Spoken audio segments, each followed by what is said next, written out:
আসসালামু আলাইকুম। ইসলাম ইলেকট্রনিক্সের পক্ষ থেকে আপনাদেরকে জানাই স্বাগতম। দর্শক, আজকে একটা সুকাম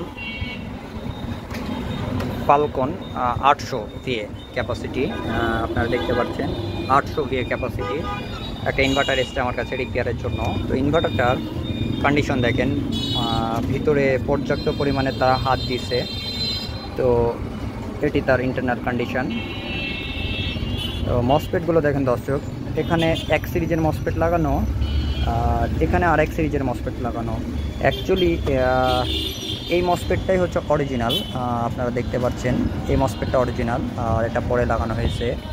তো সেটটার এরকম কন্ডিশনে আমার কাছে এসছে। তো দর্শক, এই সেটটাকে পুনরায় আবার আমি চালু করব এবং আপনাদেরকে দেখাবো সেটটির কী কী প্রবলেম। এখন বর্তমানে সে কোনো প্রকার ড্রাইভ ভোল্টেজ তৈরি হচ্ছে না। তো পুরো এ টু জেড আমাকে একবারে ওয়্যারিং থেকে শুরু করে এমনকি তার ভিতরে ক্যাপাসিটারটার কন্ডিশন দেখেন কী অবস্থা। এটা হচ্ছে ক্যাপাসিটারের ইন্টারনাল কন্ডিশন। তো আবার সেটটাকে কমপ্লিট করে আমি আপনাদেরকে দেখাবো সেটটা কী পর্যায়ে দাঁড় করাই।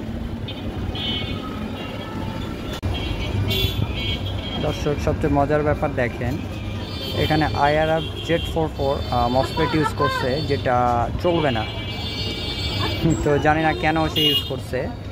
তো এগুলো পরে লাগানো মসফেট, এগুলো অরিজিনাল কোম্পানি ইউজ করছে, এটা অরিজিনাল ইউজ করছে। তো যাই হোক, সে তার মতো কাজ করছে, আমি আমার মতো সাজিয়ে নেব। দর্শক, অবশেষে আমার কাজটি কমপ্লিট। এই যে আমি তার মসফেটগুলো ইনস্টল করে দিচ্ছি, আবার পুনরায় কিছু ওয়ারিংগুলোটা আমি ইনস্টল করে দিচ্ছি, যে আপনারা দেখতে পাচ্ছেন। আর মজার ব্যাপার, এই ট্রান্সফর্মারটা কপারের ট্রান্সফর্মার, এটা অ্যালুমিনিয়াম না। কিন্তু এই ডিসি কেবেল, এই কেবেলগুলো অ্যালুমিনিয়ামের, এই কেবেলগুলো অ্যালুমিনিয়ামের। এখন সেট আমার চার্জিং কন্ডিশন, এই যে দেখতে পাচ্ছেন চার্জ করছে। ব্যাটারিটা আমার ফুল হয়ে গেছে, ট্রিগের মতো চালু করে গেছে। এই যে আমি এখন লোড যদি দিই, এই যে আমার লোড তুলছে না, কিন্তু লোড তুলছে। ব্যাটারি কন্ডিশন লো, ব্যাটারি ইন্ডিকেট করছে, ব্যাটারিটা নেমে গেছে তাই।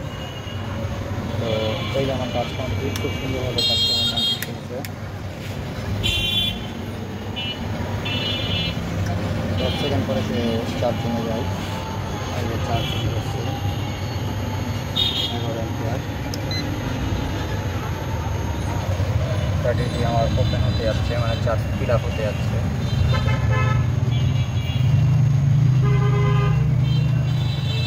এই ছিল দর্শক আজকের ভিডিও। আসসালামু আলাইকুম।